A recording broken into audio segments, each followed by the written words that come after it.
Good evening. In a slight departure from the schedule or the advertised session,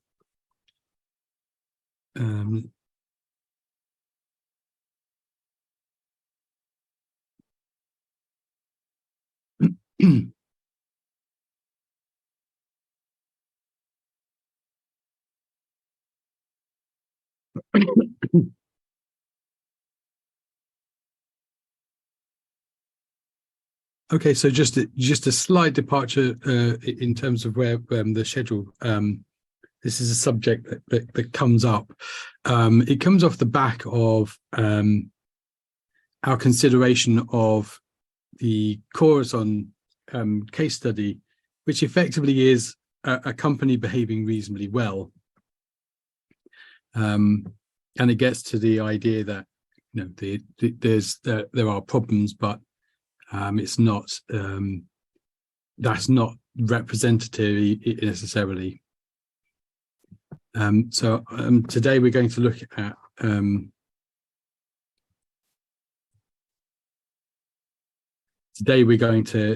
study good technology and what that actually means. How can we build good things? Recording in progress. Okay, so as I was saying, it's important to recognize that there are problems, but the reason there aren't only problems is because there are people who are working ethically, legally, professionally, whatever combination you want to put together, and they are building technology which is transforming people's lives. It's transforming society and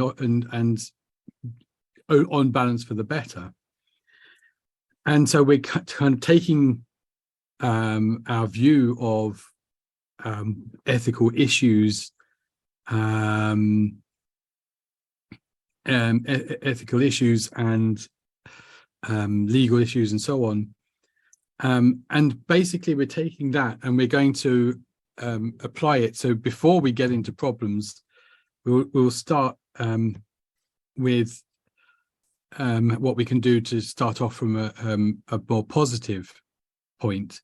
So like I say, there are two main issues that we've studied so far in this module, and that's issues associated with building some technology, and then issues associated with how that technology is used. And it goes beyond ethical considerations, so it's not just intended and unintended consequences. It's also legal and professional issues. And again, we have to be really careful about giving our ethical views closure. So that's for the law to do. We have to be careful, given the power that we may have by building these systems, we have to be careful not to give our ethical position a kind of almost a legal force. And we consider mainly how we may consider at least the first issue. So rather than trying to fix or change the direction of compromised technologies or companies, we can, like I say, sort of think about how we can apply what we've learned to starting out on good technology to begin with. So it's something that we need to bear in mind, that technology, there's an idea of technological instrumentalism or technological determinism. And a bit unconventionally for an academic session, this is a quote from a comedian. But the quote goes, "They say that guns don't kill people, people do." And then he goes on to say, "But I think the gun helps, you know." And that's Eddie Izzard. And I think that there's a point behind this. Technology isn't neutral. It influences our agency, how we understand our context, and how we understand how we can interact within it. But it doesn't determine what we do. And so the person with the gun has a responsibility, but the gun is also material to that. you're not able to kill 30 people in a short period of time with a pen, unless you're John Wick, maybe. I suppose that's a bit of a cultural reference, but there's like if you're sort of an anti-hero or something like that, you know, this fictitious character, then maybe you can. The point is that it's not enough to say, well, people aren't using it the way it was intended, or it's people's fault that they are trolling other people. If you give a really nasty person a big platform on which they can just amplify their voice, that's what they're going to do. So there is this notion that it's not enough for us to say to place the responsibility only on users, and this is something I hope that's coming across throughout the module. We need to anticipate what the interactions that our software or our technologies will inculcate, will begin, will cause. I'm glad someone got the John Wick reference. It occurred to me that it might not be the best one. But anyway, yeah. So how people. So I suppose the question then is, well, how do we define good technology? And there's an element of judgment here, of course, and moral judgment at that. We're saying what makes something an ethical piece of technology. And given what I've just said, a lot of it is taking responsibility for what we do, and sometimes not actually doing anything. So don't release your technology just because you can. So another way of putting it is, you know, how do people feel when using your service or product? And if you remember, when we talked about consequentialism, we talked about the greater good, you know, the level of the happiness it might cause, the positives to society. And if people feel good about using your products, we may take that as being an indication that it qualifies as some kind of good technology. And of course, you know, the Ethical OS Toolkit warns us about addiction to technology, so we have to be aware of that as well. Another feature of good technology is the agency of the creators and users. So in that sense, it's the sort of the people who are involved in using the technology, or who the technology is aimed at. And that kind of one area, one thing we can do with that to support that is involve those users meaningfully in the process of development and or design and development. And so, in other words, participatory design. And we have to be really quite critical. I've often talked on this module about critical reflection. And this is one of the main reasons why we need to be aware of ourselves. What are our motivations? What are our aims? And why are we doing what we're doing? And that takes practice. It's not easy. It's not something that comes very easily. It's a key academic skill, but it's one that takes practice and sometimes a bit of courage. You know, there's you know, the question of, for example, in relation to sustainability. You know, if someone's asked, what are you doing in order to reduce your carbon footprint? Well, one thing they might say is, I'm reducing the amount I drive. You know, I'm reducing my speed, and I've noticed that I'm using less petrol, for example. And then the question comes back, and this is actually from an interview, and the question comes back, so tell me, the price of petrol is at a massive high at the moment. That's nothing to do with it. And obviously the person saying, well, you know, I'm saving money too. And you kind of get a sense where the motivation there is. It's, you know, you can dress it up as being about sustainability, and in reality, it's about money. So be aware of ourselves. This goes for me as well. I'm not suggesting that this is something you should do. This is something we all should do. And with relation to the accessibility and usability, or accessibility and universal access unit, we think of progressive enhancement and systematically apply that. So we might adopt principles of universal design, and then you kind of, by doing that, you're embedding some principles of good technology into the design and development life cycle. So you might put accessibility testing in your automated testing, for example, when you're pushing something to the repository. So these are all features or features or techniques that we can use in order to end up with something good. The key thing, I suppose, or one of the key things, is it addresses an individual, community, or even societal need. And here the UN helps us out with, UN helps us out, it's good of them, isn't it? With the Sustainable Development Goals. Apologies, I'll come back to those in a little while. So this is kind of an overview, and I'll go into each of those in a bit more detail now. So with participatory design, it basically requires a meaningful role for the people who are going to use the system or the service in the design of that system or service. And we have to recognize and equalize power relations. Again, you'll see a lot of these ideas are represented elsewhere in the module. So in the ethical OS, we think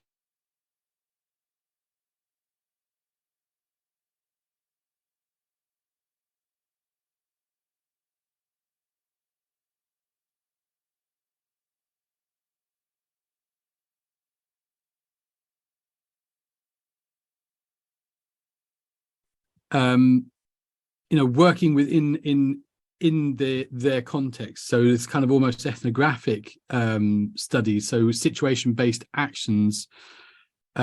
So rather than sort of inviting people into our place and doing sort of requirements capture and putting post-it notes on the board or doing it online, we go to their place and we work with them. And I suppose that's an unfortunate way of putting it. We really want to, it's not them and us, we're working with them. And mutual learning. So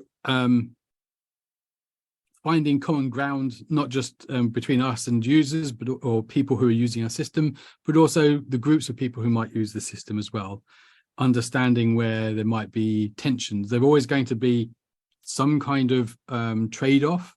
So where you have a reasonably large system, or any kind of large system, you're going to have different groups needing different things from it. And sometimes that's obvious. So sometimes you have role-based differences. So someone's an administrator and someone's just a reader, for example, or a user. But equally, different people might need different things from the same application, and we need to be able to reconcile those things equitably. And that quite requires mutual learning and understanding between the various groups of people. And tools and techniques.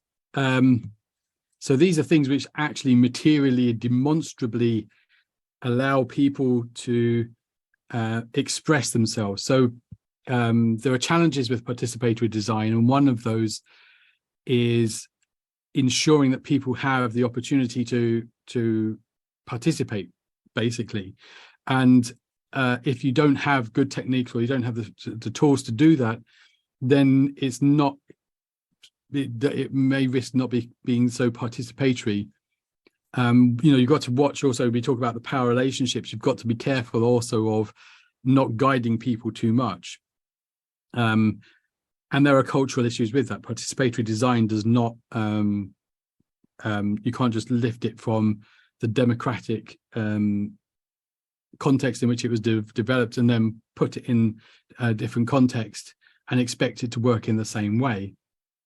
So your methodology has to be good. The alternative visions about technology, it's around ensuring equality. So understanding, the ideas that can be generated, and making sure that they're represented. So different people have different views of what the technology should do for them. And then democratic practices, putting into play the practices and people who can either represent others or who can be role models for others. And so that kind of captures a participatory approach. And I appreciate that it may seem unclear if you're building, say, an e-commerce system, how this might work, but it lends itself more to good sort of intrinsically good technology, if you like, in sort of technology that's designed to benefit groups of people rather than, say, make money or I don't want to kind of say, well, you know, e-commerce bad and sustainability app good. It's not that simple, but the way in which you work, it can apply. So you don't have to build an e-commerce website with only cursory user research, and by that I mean cursory user involvement. So when we do sort of user-centered design, we tend to make the user the object of the design, rather than an active participant in it. So there's in kind of enlightened self-interest, if you can involve people in the design and play an active role in that, then you have a better chance of having a usable system that they want to use.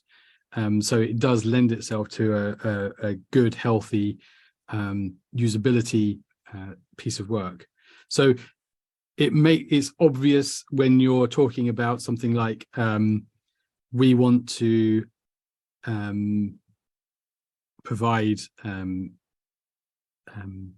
I always do this. I come up with an idea and it just dries up. I can't think of a single idea. But these are ideas where, so for example, a company who's putting in cables for broadband, for example, local community, and the local community has a view on, well, what towers go up, what disruption is there, what kind of bandwidth do we need, how is that going to be enable everyone in the community to participate. And for us, it's you know, we might be looking to make sure that our app captures the needs of our users. And I would say also that if we do this properly, then we guard ourselves very well against a lot of the ethical issues that we've discussed in the module so far. You know, you're not going to find yourself in a position, at least not so vulnerable to the position where your technology kind of does something unexpected. You know, there's an unintended consequence. You know, if you really think about it and think it through and work with your users, you have a much better chance of avoiding some of these nasty ethical side effects. I mentioned progressive enhancement, and I think that's, you know, there's a general principle there. Start with the basics that everyone can access, but it does tend to apply to user interfaces and the idea or design, whether that's in the built environment or technical. You know, you start with the basic information about the format or the service that everyone can use. And I think for us, it's about designing interfaces. So how do people interface with our technology? And you've probably heard of responsive design or mobile first. And these are variants of progressive enhancement. I don't know how much they add to the idea. Progressive enhancement subsumes those ideas, and it's been around for a while.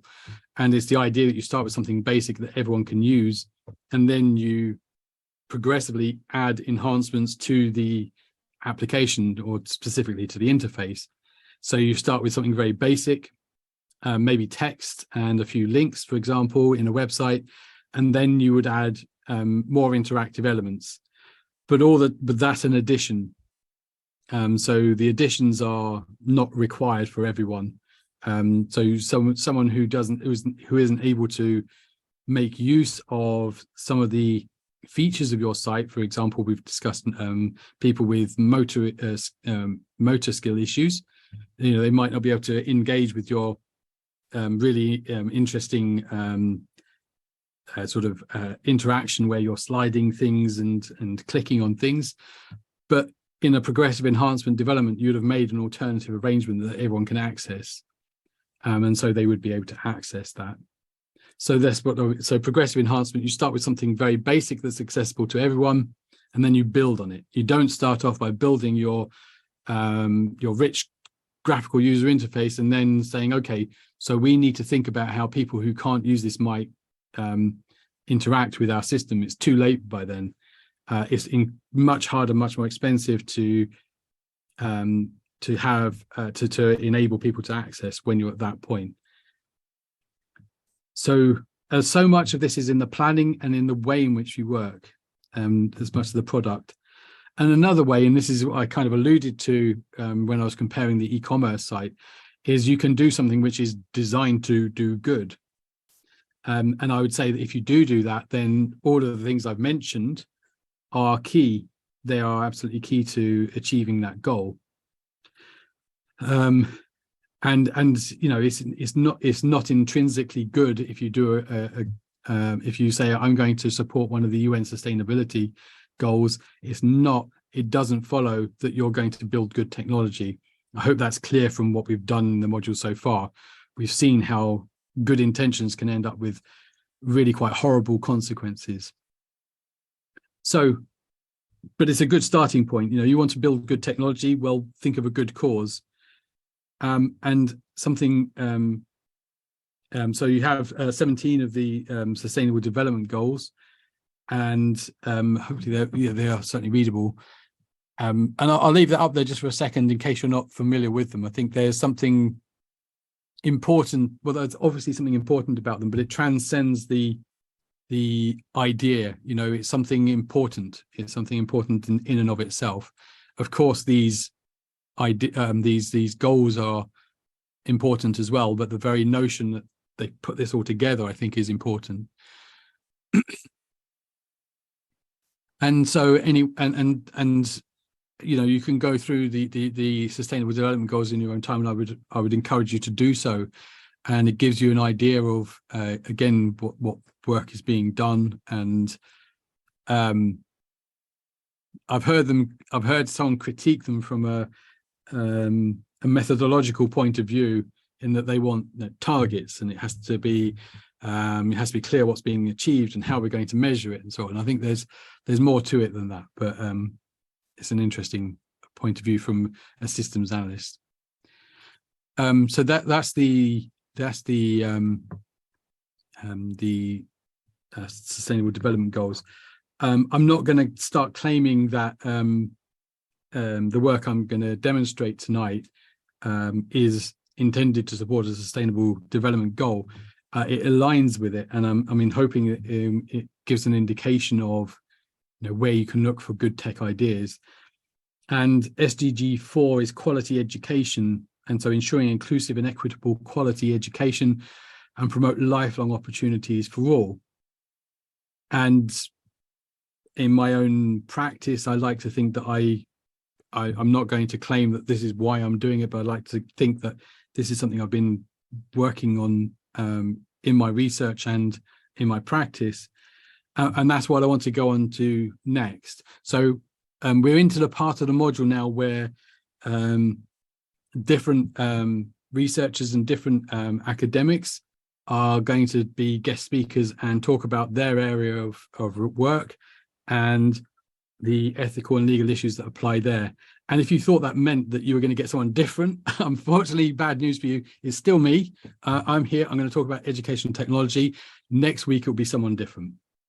So my area of research for a long period of time has been educational technology, and how we can use technology to enhance education, increase access, and this work was thank you. This work will I'll be back. another quote from a film there. There you go.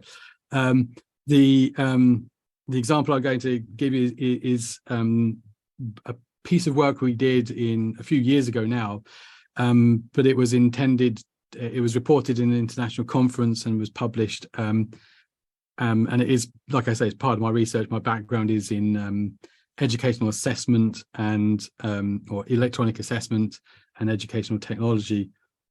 Part of that is making accessible educational technology, and that means available and also technically accessible. And there's when we talk about educational technology design, and when we talk about educational experience design, this is an area where it has implications for legal and ethical practice. There's you are purporting to teach people things, you're purporting to build systems which will the intention is to enhance their people's learning. So clearly there's there's ethical dimension to this, but it's difficult, right? Education is difficult. And I'm not going to whine now, it's not going to be a moan fest, but it's a complex thing to do. Learning something is actually quite hard. It takes application, it takes time, and that's before it takes good technique, and that's before you get to sort of the raw measure of levels of intelligence. There's a lot more to it than just pure intelligence. And so we need to design, you're managing numerous and complex factors that affect influence efficacy. And we need to kind of think about pedagogical approach, and pedagogical is the educational approach. So educational theories, for example, aims and outcomes. What is the student intended to do? Who are our learners? What are their contexts of study? So that's also reasonably complicated, and it goes back to the idea that you need to know your users and involve them in the work as far as you possibly can in order to come up with something, some good technology, and the interactions they're expected to engage in, and finally how the technology itself may influence the educational experience. And that goes back to that idea that the technology isn't neutral. The technology will have an effect. There's this complex array of interactions, and out of that comes this educational experience. And the intention is, how do we manage and design the environment in such a way that it increases the chance that someone has an educational experience. Oops.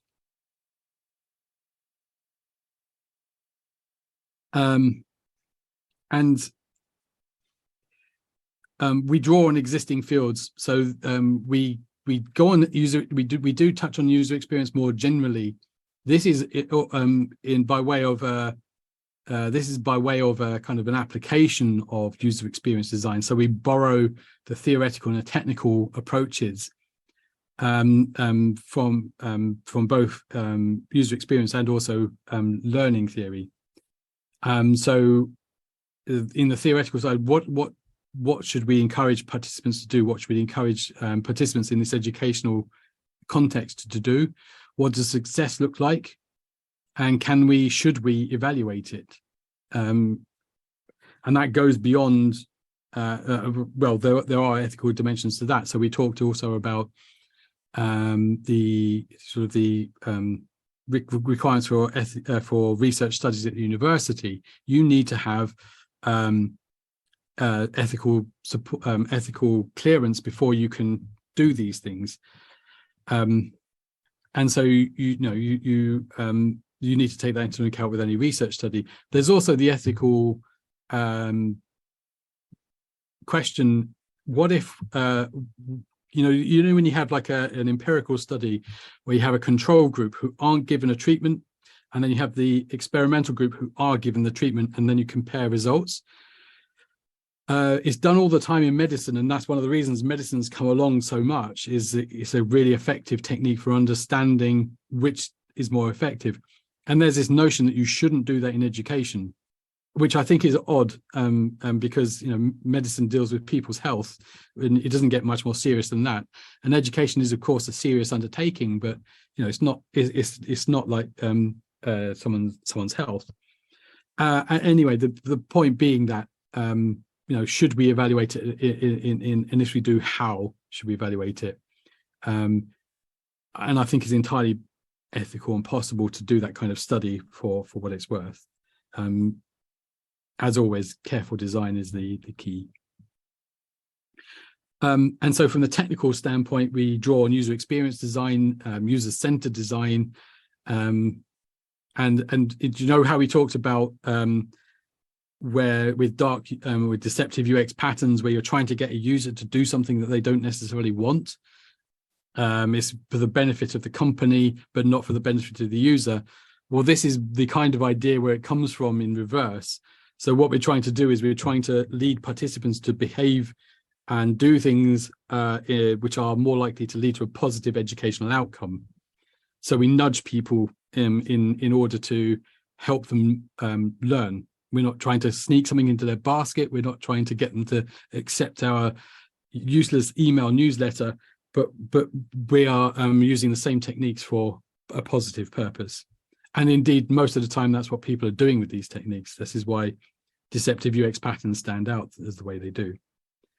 And so, you know, how do we know that we've succeeded, and how do we nudge people to behave in ways that make an educational outcome more likely?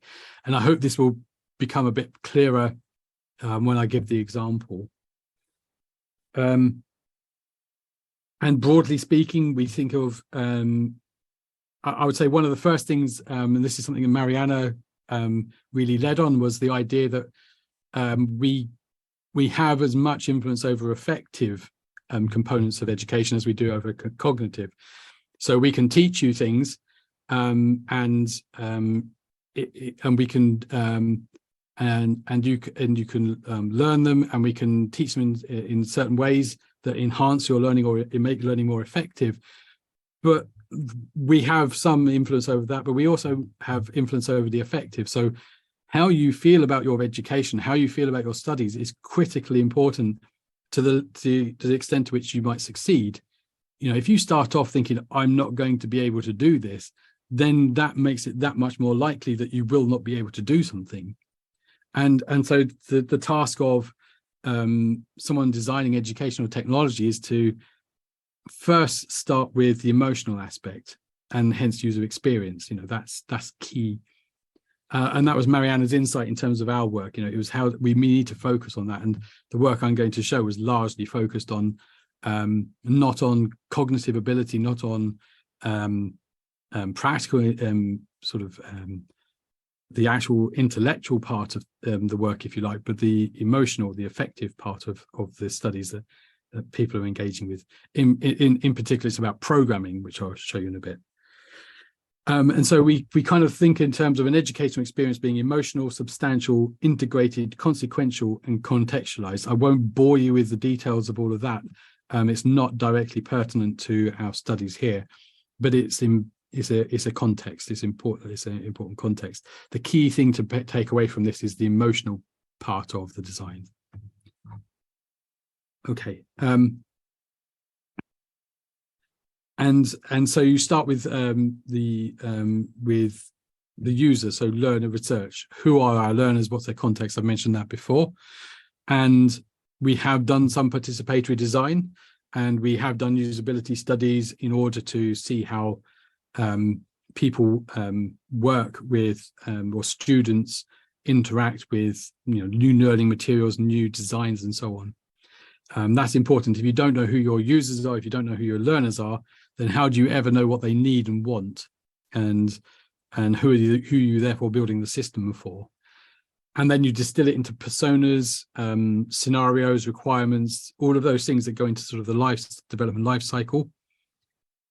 And then you develop prototypes, iterating over possible prototypes that would fulfill the requirements. We produce sketched low fidelity prototypes, and so there's the software you can use. I think Pencil's one. We use Balsamiq. I don't think that's right. I think that is right. Balsamiq. Anyway, it's very good for quick low fidelity prototyping. And then you kind of demonstrate usage of a system in a sequence, so you have slightly higher fidelity prototypes which are interactive. And then you have like a high fidelity prototype, which is close to where you want to be for the actual release. And then that's where most of the functionality, or at least more of the functionality, is in place. So I think for many of you, you'll recognize this kind of life cycle for the development of technical systems. And so we have a specific educational design, and the aim, and like I say, it's about programming. And one of the things with programming is that one of the first things that seems to happen quite often is the visceral first reaction people have is, you know, I can't do this. This is too complicated. It's too difficult. I'm not sure what I'm doing. And like I said before, if you start with that view in mind, then you almost create a self-fulfilling prophecy. It makes it that much more difficult. And so, you know, we know that students will be able to learn what we're going to teach them. And so that's the cognitive side of things. But the problem we often face is, and the students often face, is this response to, it's going to be difficult. I'm not going to know what I'm doing. And I'd say this isn't like a traditional programming course. This is teaching people to build web applications for educational purposes themselves. So, you know, it's not a full-on we're going to teach you object orientation and principles of software development and so on, but the principle still remains. You know, people still have their first reaction of a negative reaction, let me put it that way. And so the aims are build resilience, build awareness of the student's own ability, which is often greater than their estimation. Build a community of learners so people can experience other people's views and experiences of programming. And so, you know, if you see someone else struggling, then you kind of think, oh, okay, it's not just me then. So it's not just, I'm not the only one who's struggling here. And then you get to talk through, you get to see that other people are also stressed and nervous about programming. And then for those students who aren't, for those students who are just happy to develop and they don't have that kind of initial reaction, then you need to stretch those students. You know, you don't want them just being idling when they could be developing their own education.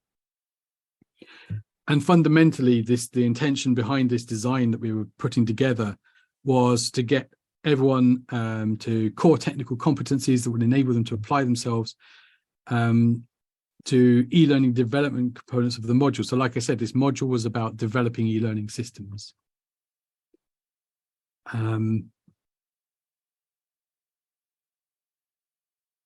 And so how do we get from the reasonably trivial? So this is just someone marking up an HTML document to a non-trivial formative assignment. So the formative assignment was just one step from the summative, which was building an educational application, a web application. And so here you can see this is a formative task. Not the score doesn't go towards the students' module score, and their task was to develop an e-learning application that allows learners to identify who else is online with them in an educational experience, and to chat with them via a text-based chat feature. And specifically, the main functionality you need to develop is, and this is the functionality that the students were asked to develop. Remember, this is a different module. This is an educational technology module. And so, you know, we're going from something just to get people started into a full-on web application. And like I said, the summative assessment was just a little bit beyond that. And so this is the marking scheme, which would similar to what would appear in the summative assessment. So you have formative and summative. Now, formative assessment is where it's for your information, so it's informative, and it shows you how you're getting on. It shows us how you're getting on. And the summative is where it's effectively a judgment, and that score goes towards your module score. It goes back to the idea of the chef who tests the soup. That's formative, and then when they take it out and the customer eats the soup, that's summative. And you can see the technology is being used. So it's a lamp stack application. And so this is this is a screenshot of the application we built. And what it does is it breaks everything down into small skills. And this is a technique that students will have experienced online when they've gone to other coding sites. And you can see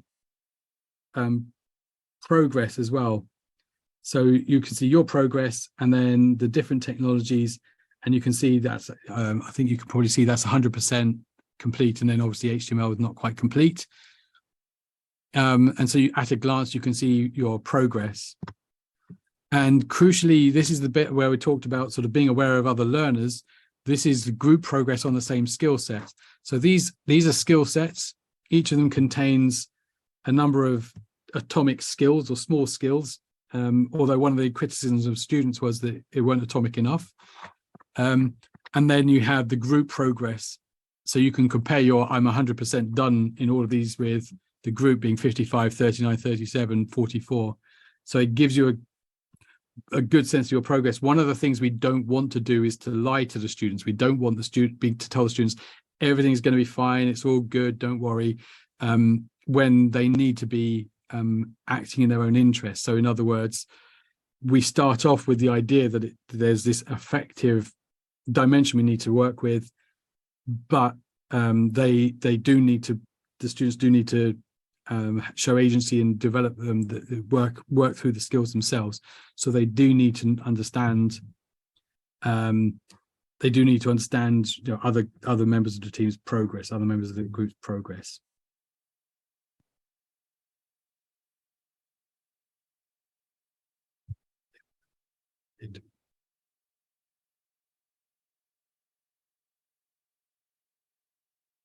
And this is a skill set opened up, so you can see this. So cascading style sheets is just one area, and you can see that it's broken down into separate tasks and separate skills. And then here you can see progress, and this is also important in respect. So going back to good technology, what we're trying to do is to encourage students, to make them feel good about what they're doing, to bring out the best in what they can do. So we're trying to manage any anxiety that might be present. So the small skills are designed that the first skills are really straightforward. Most students will be able to achieve them quite easily. And then we build as students become more resilient, as students have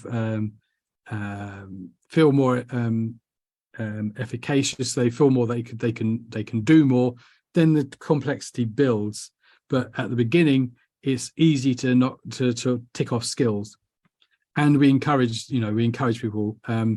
There's also this point of reflection. I am, and then I'll show you in the next slide. This is the progress. I am looking forward to starting skill, worried about starting skill, struggling to develop the skill, making progress in developing this skill. And this is also a way for us to understand how students are progressing. So are they nervous? Are they stressed? And how's that affecting them? They can also type in the box here, more information about how they're feeling. And this is what it's all about. It's about feeling. We know how they're progressing because the skills they do are logged. What we want to really know is how they're feeling about it. And we help them structure that. We don't just say, well, how are you feeling about it? We help them structure that. And there's an important part of the point here is we are building student self-efficacy. We are trying to do it in such a way that they don't feel stressed. But equally, it's something that they need to reference themselves. So if you've completed a skill which you thought was difficult, you thought was going to be really tricky, you were nervous about it, and then you kind of say, well, okay, so log your progress before you start. How are you feeling about this? And you say, well, I'm worried about starting this skill. You log that, and then you look back later on, and this is what uniformly happens. You look back later on, you think, that work took me 2 days to do. Now I can do it in an hour. I know what I'm doing now. I can do it in an hour. But I was nervous about that, and now to me it's nothing. It's just something I need to do. It's not a problem, and it's important to take that experience and then apply it to future learning. So that's one of the main ways in which we try and guide students through this. And so here are some of the examples of what people posted in this microblog. Not sure, but as I learn things get more confusing. That's something we need to be aware of as tutors. Read rubric, watch video, have a good idea of how to approach the task. Need to refresh on table syntax and to move on next. They have some experience of CSS, although they've put CCS. And I'm aware that a style can be external style sheets. So basically we're saying, well, how are you getting on? What do you understand? Primarily, how do you feel about this? And some students are kind of putting in quite practical responses. And I would say that we have a lot of people with experience of development. So a lot of these people, they are not going to feel the same way. So these are the people we want to ensure are stretched, because they're not going to be too worried about, can you declare a variable in JavaScript, for example? But that is going to be a big deal for other students. And so we're kind of balancing that is one of the tricky parts. And then from building your skills, you have to demonstrate competence. So you gather all these skills together, and then you can demonstrate that you can do more, build bigger components. So for example, if you can mark up a document and you can style it, you can produce a nicely designed web page, or you can clean web page.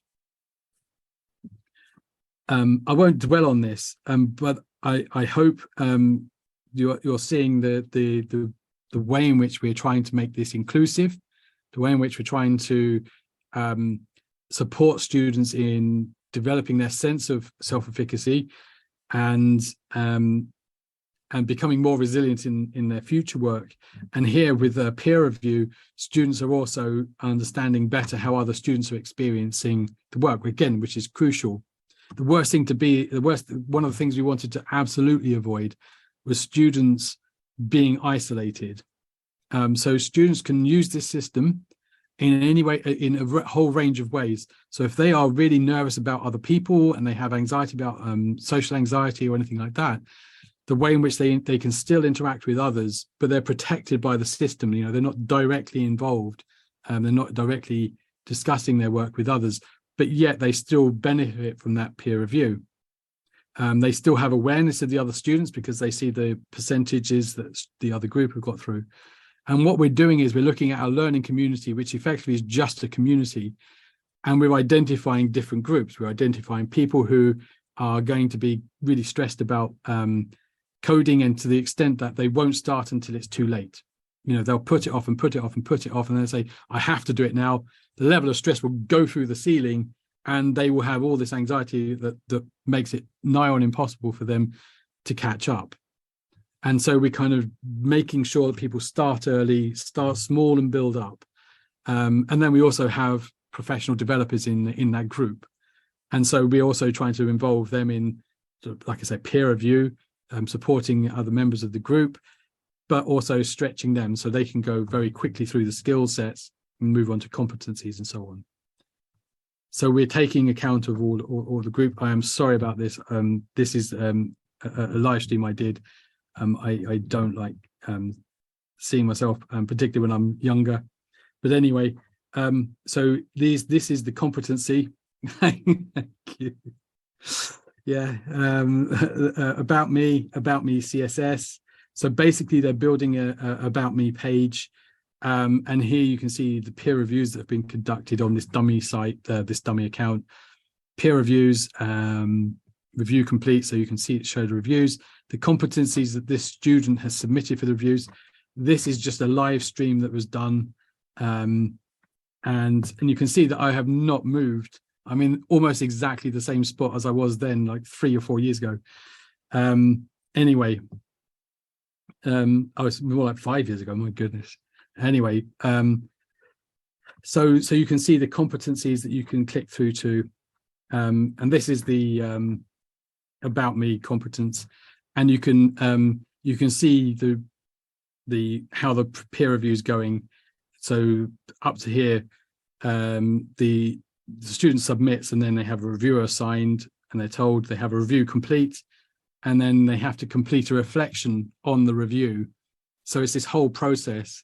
And again, the reflection is intended for them to be more aware of their abilities in relation to and the peer review is also intended to help with that. And the integration between the skills and the competencies, each competency requires certain skills. Here we have a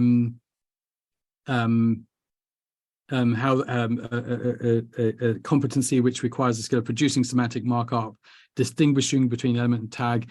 And here, this is one of the crucial bits. You can see the progress, distinguishing between element and tag, which for anyone who knows is a reasonably trivial thing to do. But if you're nervous to begin with, it still feels tricky.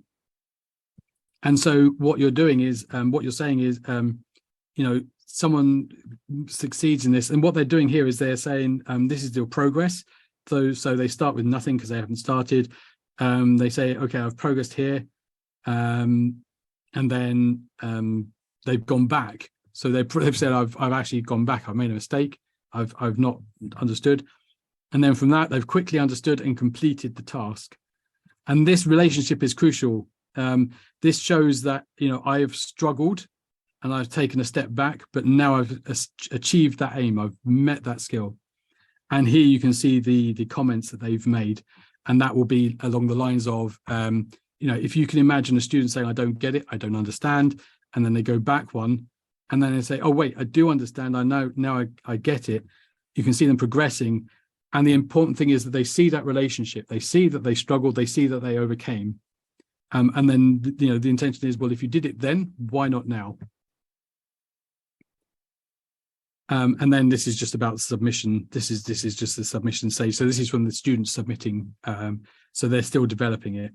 And then the peer review, again, this is more of an educational point where you're structuring the peer review. You're not just saying to another student, okay, it's not your responsibility to be able to mark someone else's work, but just go ahead and mark someone else's work. What you do is you give a clear structure of how to work. Yeah, I keep forgetting about that, and then it just pops up. By the way, for whatever it's worth, that is a picture of me looking extremely stressed. So I know that, you know, I'm stressed at the start of that. The technology could go wrong. I'm worried that, you know, the sound might not work. The live stream was via Vimeo. Anything could break. I'm not sure what's happening. So that's me stressed. And so after that, I can look back on that and think, okay, it wasn't so bad. I can do it again. It will be fine. And then that's basically what happened. And also I can tell other people, ignore my expression. I was stressed, but it went well. So it works for tutors as well. Anyway, so this is peer review that people gave. And so this is another student. Even if you don't want to engage directly with people, you still have access to their views of your work. And here you have someone advising on the semantic markup and actually marking up for the other student, which is extremely helpful. And look, great idea about using a table to split the structure. How good must that feel from another student? And I'm not saying that, you know, the students were told you've got to be nice. But you know, it's just nice feedback, I think. And then the reflection again is structured. And this applies to you as well, by the way. Reflection is critically important, not just in terms of, is what I'm doing ethical? Is it legal? Is it, you know, I mean, legal, you don't really need to reflect on, you can basically find out. But with ethical things, you kind of need to be critically reflective. And it's not, it's something that takes practice. And here we have some guide questions for the student. So the student at this point has received peer review from another student, and they're being asked to reflect on that peer review. So they're asked sort of guide questions like, to what extent do you agree? Does the feedback help you identify where you're able to make improvements in your work, and how? Does the feedback help you identify the strengths of your work? How? From the feedback, identify where you could improve work, if applicable. It might be that peer review was like, everything's awesome. Describe what you could do. And then from the feedback, identify where your work meets or exceeds expectations for this competency. So how aware are you of the marking criteria and where you are in relation to it. And like I say, reflection is a critical part of everyone's education, and that applies to you as well. And when you receive feedback, these are good questions to ask. Does the feedback help you identify where you may be able to make improvements on your work? These are important things to reflect on. And this is a reflection. So the reviewer makes a great observation, explains steps to be taken.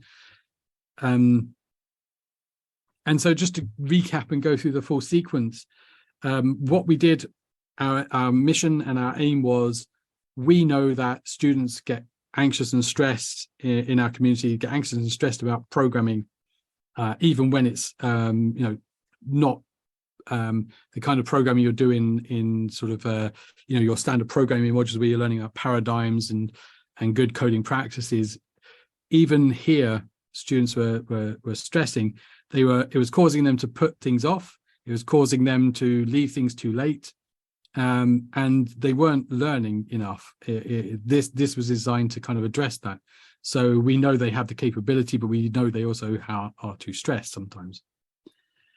And to go through the full sequence: self-assessment of skills, so build self-awareness, resilience, and awareness of the progress of others.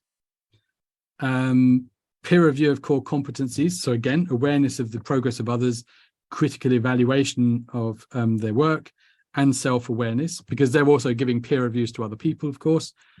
And then finally, at the end of that, there's the tutor review of student-selected advanced competence. So these are the formative assessments.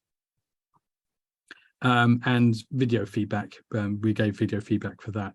And again, the intention was to sort of provide a different form for feedback.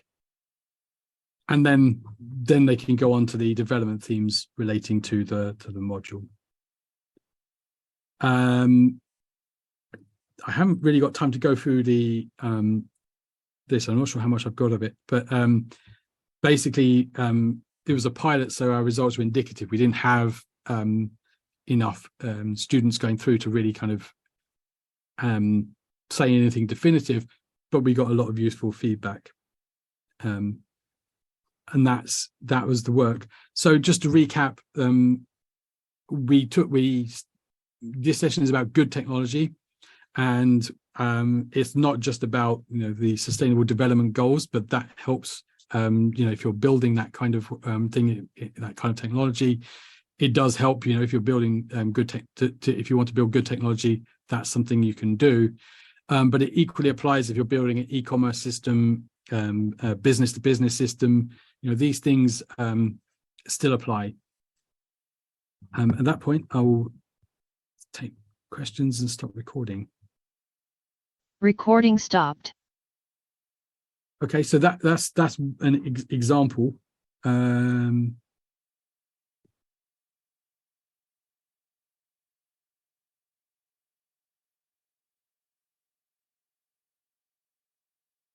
Okay, so I have some questions, and two people with their hands up. So I'll start with the people with their hands up. Peter, would you like to ask your question?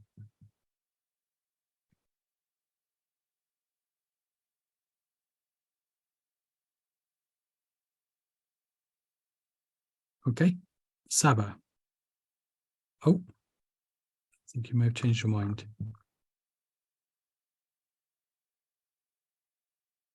Okay, so there in the Q&A,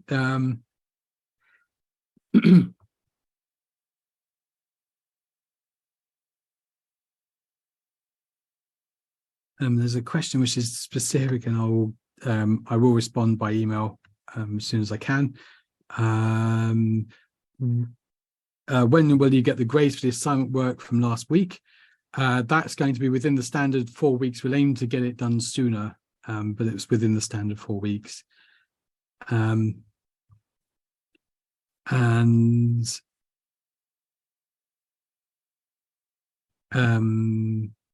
when we get any scenario in which we need to find out the legal and ethical issues, those scenarios have a very broader view, which is justified by our answers, but we can't predict the examiner's view of who he is taking that scenario. I understand the question, and it's a question we get sometimes, but really we're not looking at your views, we're looking at the way in which you analyze them.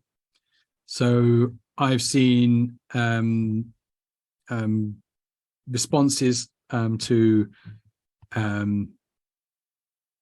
ethical questions and relation to assignment. I think they are referenced. So where they're in okay, so I think your question is, do we need to kind of reference sources, which we then need to reference sources? I think it won't be a requirement, but the discussion was if you do cite anyone or you cite papers or a book, then you do need to include that in your references in the Harvard referencing system style. So I wouldn't go as far as saying it's a requirement that you actually use sources, but it is a requirement. I hope that makes sense.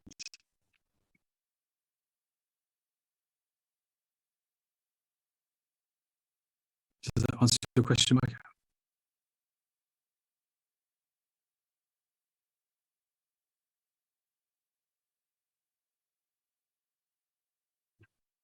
Do we need to include table of contents, headings, and subheadings? I think it's not going to be that big a piece of work that you would need a table of contents. Do structure it, so headings and subheadings would make sense. Great, thanks for letting me know.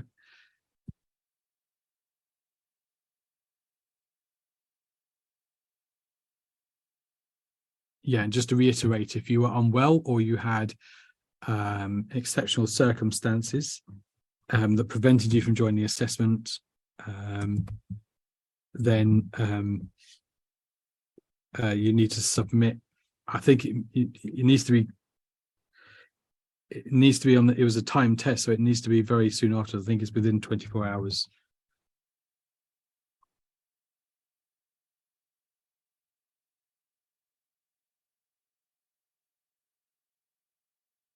So let me just post. That's exceptional circumstances. That's the guidance on Ask Hearts.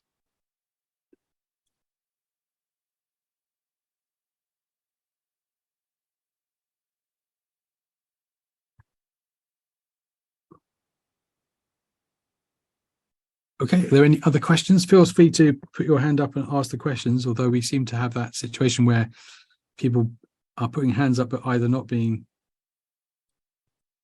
able to speak or they put their hand up by accident.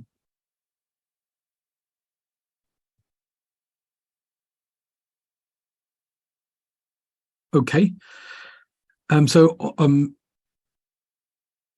Given that there aren't any other questions, I will draw the session to a close. Thank you very much for your attendance and questions. I look forward to seeing you in tutorials and in the next week. See you soon, everyone.